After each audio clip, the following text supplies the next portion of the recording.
Hello there, it's me, Sari, here again, and today I'm going to show you my latest craze.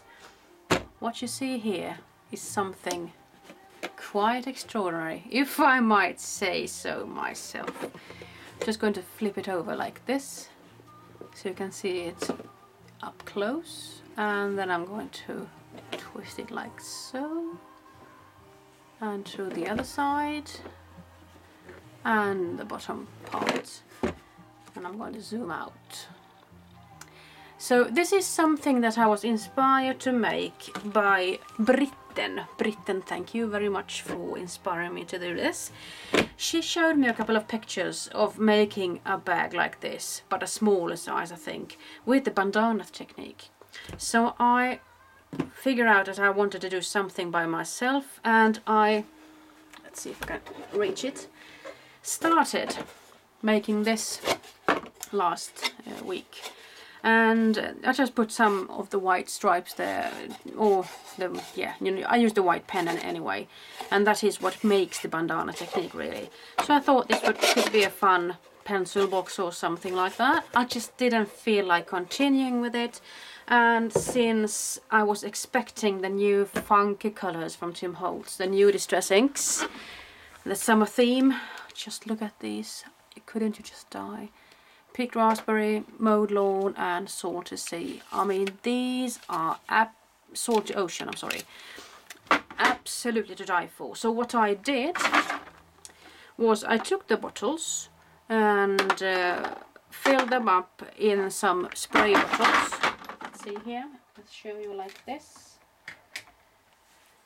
So I just filled them up with some paint or ink, and then I filled up with water to the R letter there at the Ranger word, and then I just sprayed these colors on as a piece of paper, glued them down with some double-sided tape, and then I'm just keeping them here for easy access really. So that's one way to do it. Or we could go bigger. If you have some bigger spray bottles, you can actually just fill them up and perhaps do the same thing with their labels and everything. Here I've just used a Dymo machine to write the word shabby, and then I know it's shabby shutters. A pale green color. Well, let's go back to this one.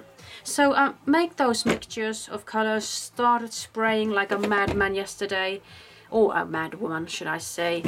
And actually what I did before I sprayed was, since I have learned so much more about embossing and embossing techniques, I wanted to make that grow into this project, and I wanted to use all the stamps that I've got, perhaps not all of them of course, but I wanted to make use of the stamps that I've got, and I also wanted to incorporate some of Dyan Reaverley's stamps here as well. So I'm going for a complete Ranger theme here, except for this one. I'm going to talk about this later. So what I did first was I took out a template from Crafter's Workshop, I think it's called, put it there, painted it over with some acrylic paint, just regular acrylic paint. Paint as acrylic, it doesn't really matter what kind of acrylic paint you use, just use it, as I say. Paint it over, and then I lift the mask or template off, and then I'm going to heat set this, and I showed you this in a previous video. And I did that there, and I took another stencil and I wanted it to go over the corner like so, and then I also heat set that one, and then I started spraying, and I started using many a color from the Distress Ink series. Here are some orange and yellow, and some green and some blue, peacock feathers I think, and some purple, really strong purple, I think it's Seedless Preserves. And after having sprayed and dried it somewhat with the heat embossing tool, I started stamping, and I actually started with this one. It's the little things that make life big, and then I embossed it because I do want to emboss things nowadays. Before I was really too lazy to do that, but actually I find it really fun to emboss, especially when you can emboss with the acrylic paints and something like this. I have teased you long enough when it comes to talking about this without saying what it is. I have bought myself some embossing cream. They come from Viva Decor, and here is a golden which has a lovely shimmer to it, and here's a turquoise or blue they call it, I think. I'm not sure what they call this actually. It's the number 601 on it. And just look at that ABC. I have used that ABC template quite a lot. Let's see if I can make you see the height of it. I'm not sure you can see it, but I'm telling you, it's really easy to use. You could, if you wanted to, just take a piece of paper like this. This is a 300 gram paper.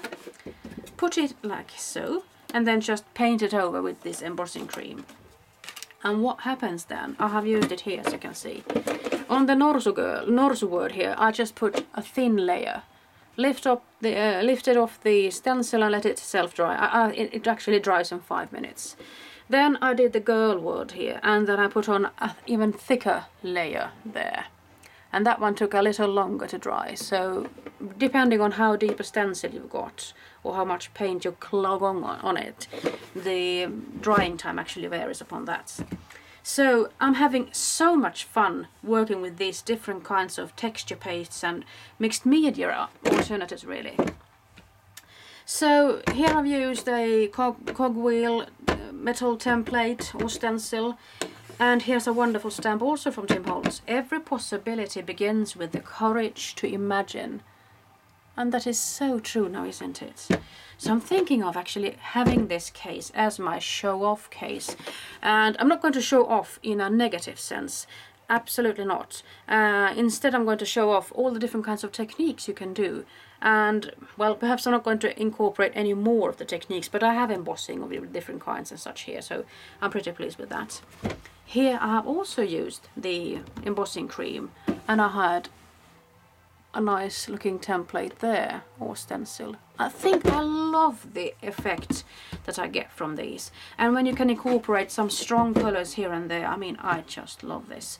And of course the Norsu girl, it means the elephant girl if you don't know that, hence the elephant from Tim Holtz there, which I also embossed. Here are some numbers. Here I did some stamping as well. So I've done a little bit of both really, embossing and stamping. It's never too late to find out who you want to be. Life isn't about finding yourself, life is about creating yourself. And I'm sort of creating myself here. Here I actually used a mask that I made when I die cut the steampunk or the gadget gear figures. Put them there after I had sprayed with lots of colors there, and then I sprayed all over it with some black. And I also let that cogwheel go on the other side there. It doesn't show that much now, does it? And I continued stamping, and here's another lovely stamp. If life doesn't give you the game you want, then invent a new one. And sometimes, you know, when the surface isn't absolutely plain or flat, it actually happens that you don't get a perfect imprint, but I'm not going to be bothered about that because I actually forgot to put that one there. Embrace imperfection. But it's all perspective could do for now, I think. And if I at times feel like getting angry, I must remind myself to actually count to 10. So 1, 2, 3, 4, and by then perhaps I have calmed down. It's a good tip, I think. And there are a lot of clocks here referring to the It's Never Too Late theme. Here's a butterfly from Tim Holtz, here's some splotches, here's another stamp at the bottom, and here are some retro circles. Here's a Paris postage stamp, you can barely see it there, and the background I've shown you a little bit of before. Here I also used a metal template. It didn't have enough space in between those gaps, so it sort of got clogged up. But when I put some Inca gold paste there, I actually can make the pattern show off a little bit better. And here, well, I just love the way the Inca gold paste color actually gets these acrylic things and makes them come to life. So this is the box, and I'm thinking it's nice as it is, but then I wanted to try these out as well. Let's see, I found only 2 and I have 4 of these, and I think you know where I'm going with these. I'm going to put them under as feet. So my hope is to be able to put them like so. I'm not sure if in the end, I'm going to think that the feet are going to be too far in on the box, but I don't think that should be a problem really. But my dream would have been to be able to actually cut through these at a 90-degree angle, cut them down here, put them like so as the Tim Holtz feet, you know. Wouldn't you have loved that, to have this one incorporated with the box? So now I have to figure out how on earth I'm going to fasten these. Perhaps with a big bolt and screw and such, or just try to depend on my heat gun. Oh, my glue gun with some really hot glue thingy there. So I'm hoping that will work for me. So this is a little bit about me and the madness I'm feeling right now, the creative madness I should say. So I'm signing off right now, and I hope you are inspired to do some embossing on your own. Please do, it's so much fun. Bye bye.